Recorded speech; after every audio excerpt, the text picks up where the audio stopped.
Hi friends, ఈ వీడియోలో cut work neck ని ఎలా స్టిచ్ చేసుకోవాలో చూపిస్తాను. చూసేయండి. మనకి బ్లౌజ్ పీస్ అనేది పల్చగా ఉన్నప్పుడు ఇలా సెపరేట్ గా లైనింగ్ క్లాత్ అనేది తీసుకొని మనము ఈ కట్ వర్క్ నెక్ అనేది స్టిచ్ చేసుకోవాలి.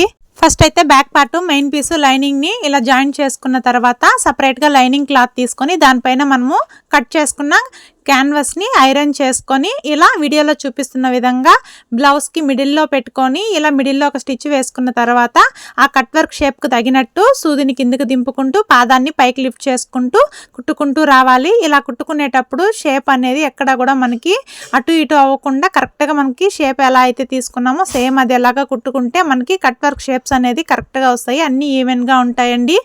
ఈ cut work cutting and stitching full clear గా లాంగ్ వీడియో అప్లోడ్ చేశానండి. ఈ వీడియో కింద లింక్ ఇస్తాను. ఎవరైనా చూడాలి అనుకుంటే ఒకసారి చూడండి. ఇలా నెక్ చుట్టూ కూడా కుట్టుకుంటూ వచ్చిన తర్వాత మిడిల్ లో ఎక్స్ట్రాగా ఉన్న క్లాత్ ఖర్చు కోసం మొదలుపెట్టి మిగిలినంతా నీట్ గా కట్ చేసుకోవాలి. మనం ఇలా కట్ చేసుకునేటప్పుడు కుట్టు అనేది కట్ అవ్వకూడదండి. చూడండి, ఇప్పుడు నెక్ చుట్టూ చిన్న చిన్న కట్స్ అనేది ఇచ్చుకోవాలి. ఇలా కట్స్ ఇచ్చుకుంటేనే మనకి కట్ వర్క్ షేప్ అనేది కరెక్ట్ గా రివర్స్ అవుతుంది. ఇలా నెక్ చుట్టూ కట్స్ ఇచ్చుకున్న తర్వాత ఆ షేప్స్ అన్ని నీట్ గా ఓపెన్ చేసుకోవాలి. ఇలా నీట్ గా ఓపెన్ చేసుకొని ఆ షేప్ పైన ఇలా పైకుట్టు అనేది వేసుకుంటే మనకి కట్ వర్క్ నెక్ అనేది స్టిచ్చింగ్ కంప్లీట్ అయిపోతుంది. మీకు కావాలి అంటే ఐరన్ అయినా చేసుకోవచ్చు. నేనైతే ఇక్కడ స్టిచ్ వేసేస్తున్నానండి. ఇలా నీట్గా స్టిచ్ చేసుకున్నట్లయితే నెక్ చుట్టూ మన కట్ వర్క్ నెక్ అనేది రెడీ అయిపోతుంది. వీడియో నచ్చినట్లయితే లైక్ చేసి ఛానల్ని సబ్స్క్రైబ్ చేసుకోండి. అలాగే ఈ వీడియో మీకు ఎలా అనిపించిందో కమెంట్ చేయడం మర్చిపోకండి. Please like, share and subscribe. Okay friends, bye friends.